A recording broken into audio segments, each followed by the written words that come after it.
Olá, queridos, eu sou o Padre Rodrigo Carneiro, esse é o nosso canal Atraídos pela Palavra de Deus.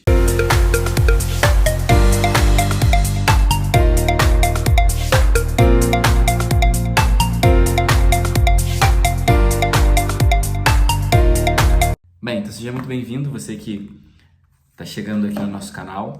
Esse dia, essa quinta-feira, tá mais um dia de adoração, como eu sempre lembro todas as quintas, a importância, e de maneira especial nesse tempo da quaresma, né? Buscar, parar um tempo diante do Senhor na adoração, para reconhecer que Ele é o sentido da nossa vida, para reconhecer que Ele é o nosso Senhor, Ele é o principal, Ele deve ser o primeiro, o mais importante nas nossas vidas, né? Então, quando as coisas da nossa vida têm início ou partem de Deus, elas ganham um outro sentido, um outro significado também na nossa vida, na nossa caminhada. Bem, ainda no livro de Jeremias, a gente vai ver que maldito é o homem que confia em outro homem. Por quê? Porque se apoiar nos homens, nos rouba de Deus. Porque quando eu estou me apoiando no homem, eu estou colocando a minha confiança nele, então estou esperando dele respostas, recompensa, estou esperando dos homens que realizem o que é necessário realizar em mim, ou para mim ou por mim, e acabo saindo desse lugar de um abandono e de uma confiança em Deus. Então, por isso que ele também vai dizer que feliz é aquele que confia no Senhor, porque, primeiro, quem confia no Senhor é feliz porque está fazendo o que tem que fazer. Quando eu estou no meu lugar e tenho que fazer o que eu tenho que fazer, estou realizando, fazendo o que eu tenho que realizar, as coisas elas sempre se desenvolvem e caminham para o bem ou para o melhor. Por exemplo,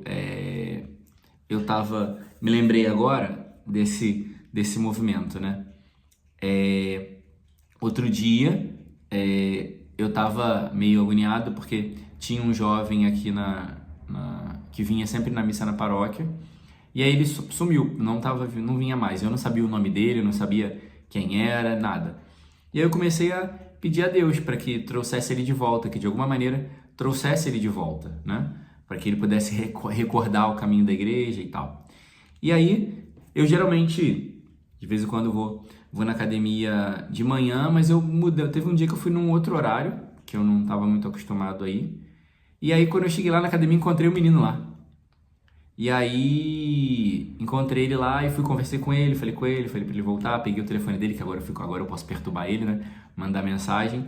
Mas é um pouco disso. Quando você faz o que tem que fazer, por exemplo, eu estava rezando e pedindo a Deus para que trouxesse ele de volta, ou para que alguém se aproximasse dele para falar para ele que ele tinha que voltar, né? Estava pedindo muito isso. Então, quando você faz o que tem que fazer e deposita sua confiança, porque, por exemplo, o que eu podia fazer? Sair batendo de porta em porta para descobrir onde ele mora? E ninguém conhecia ele. Tinha até perguntado a algumas pessoas se conheciam, mas ninguém conhecia. Então, assim, não adianta eu querer que os homens resolvessem. Eu coloquei na mão de Deus e falei, Senhor, a ovelha nem é minha, né? Primeiro que é dele. Era uma ovelha do Senhor. Eu falei, tu sempre arruma uma maneira de ir atrás da ovelha, daquela que se perdeu, deixa as 99 e vai atrás daquela que se perdeu. Então, eu comecei a pedir a Deus para que desse um jeito para que ele voltasse. Coloquei a confiança em Deus, já que é dele, né? É dele mesmo. E aí ele proporcionou e realizou, então, da maneira dele. Então, essa é uma coisa, a gente entender que feliz quem confia no Senhor, porque deixando as coisas na mão dele, entendendo que tudo pertence a ele, tudo é dele, isso me traz tranquilidade, porque o que rouba a nossa felicidade hoje são as preocupações, são os impulsos, ímpetos de querer resolver, não conseguir e se frustrar. Isso está roubando a nossa felicidade hoje.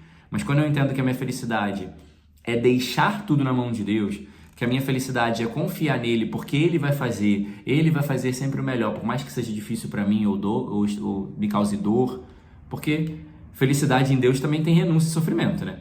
E isso é muito importante, porque feliz é aquele que confia no Senhor, porque vai dizer que é como a árvore que está bem plantada à beira da torrente e dá sempre frutos. Mas por quê? Porque ela tem raiz profunda. Uma coisa que a gente confunde é que achar que confiar em Deus ou deixar as coisas na mão de Deus, a gente não vai ter problema ou dificuldade. Não. Uma árvore, ela que está plantada à beira da torrente, ela cria raízes profundas.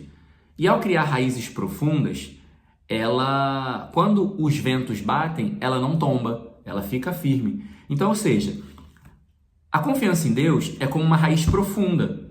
Essa raiz profunda, ela não vai eliminar os ventos. Os ventos vão continuar correndo. Os ventos contrários, a favor, o vento que balança, que desestabiliza. Só que ela tem raiz profunda, então ela não perde a estabilidade. Ela não se desvia, ela não cai.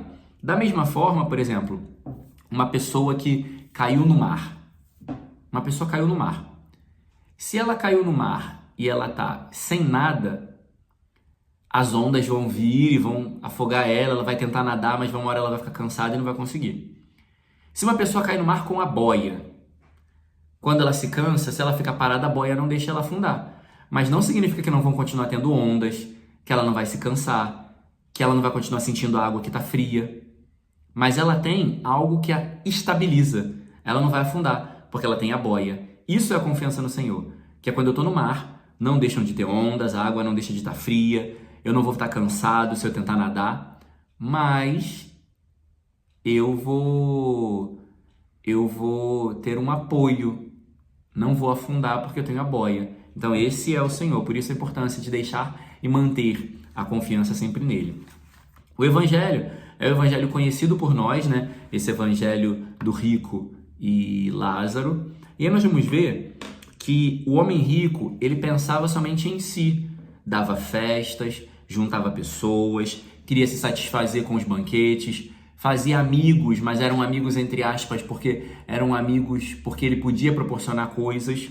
Então tudo que ele tinha, ele colocava à disposição para si e também para quem podia dar algo em troca para ele, porque ele dava banquetes e os amigos vinham. Quando os amigos faziam banquetes, automaticamente convidava ele. Então era essa relação, sabe, de eu faço, mas você vai fazer por mim também.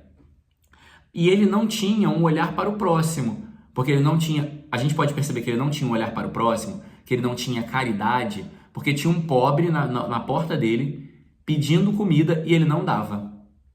Então, ou seja, ele só olhava para quem podia dar alguma coisa para ele em troca. Aquele homem pobre não tinha nada a oferecer a ele, então ele ignorava. Em contrapartida, a gente vê o pobre, vê Lázaro, que ele podia roubar, ele podia tá fazendo outras coisas, mas ele estava ali, pedindo a migalha que caía da mesa, se contentando com as migalhas que caíam da mesa. Então, ou seja, ele estava se alegrando no pouco que tinha. Ele estava se satisfazendo com aquele pouco que tinha. Isso, às vezes, pode passar uma coisa de mediocridade, né? Se satisfazer com pouco. Não. Isso não é mediocridade, mas é reconhecer que o que eu tenho é isso aqui. E eu vou ser feliz com isso aqui que eu tenho. Porque às vezes isso passa na sua casa. Você tem um emprego que não ganha talvez muito bem, passa por dificuldades financeiras e fica sonhando com o dia que você vai ter um emprego melhor. Mas você também não faz nada por isso. Você não procura um emprego melhor, você não estuda, você não se capacita, mas acha que vai cair do céu um emprego melhor. E aí você briga e reclama porque tem dificuldade financeira. Mas talvez, será que o caminho verdadeiro não seria reconhecer que a sua realidade hoje é que você tem X e você não pode ultrapassar e extrapolar esse X? Que você tem que aprender que esse X é o que você tem e viver e buscar e encontrar a felicidade nesse X que você tem? Porque tem gente que tem X-1, tem gente que não tem X.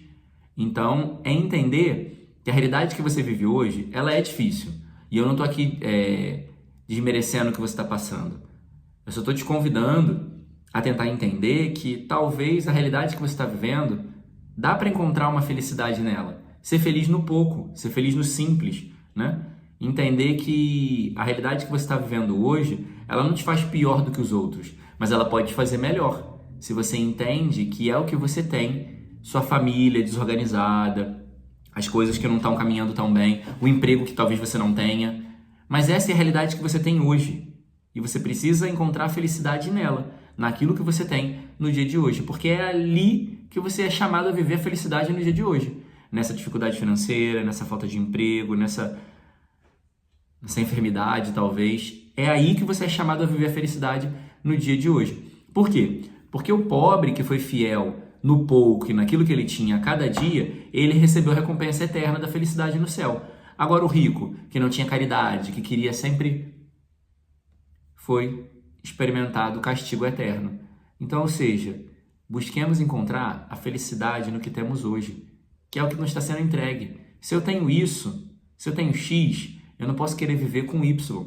Eu tenho que viver com X e o X vai ser o motivo da minha felicidade. Então que a gente possa fazer esse exercício e pedir a Deus essa graça. Deus, dá-nos a graça de, com um coração aberto e generoso, a viver do que temos no dia de hoje. Mesmo que o que temos para hoje seja pouco, Senhor, mas assim como Lázaro, que nós tenhamos um coração aberto de confiar em Ti e pela confiança em Ti, encontrar a felicidade no que temos hoje, trilhar novos caminhos, voltar, sabe, de lugares e que nos colocamos, de querer viver a vida do outro, de querer ser como o outro e reconhecermos a nossa verdade e vivermos do que temos a cada dia. Glória ao Pai, ao Filho e ao Espírito Santo, como era no princípio, agora e sempre. Amém. Louvado seja nosso Senhor Jesus Cristo, para sempre seja louvado.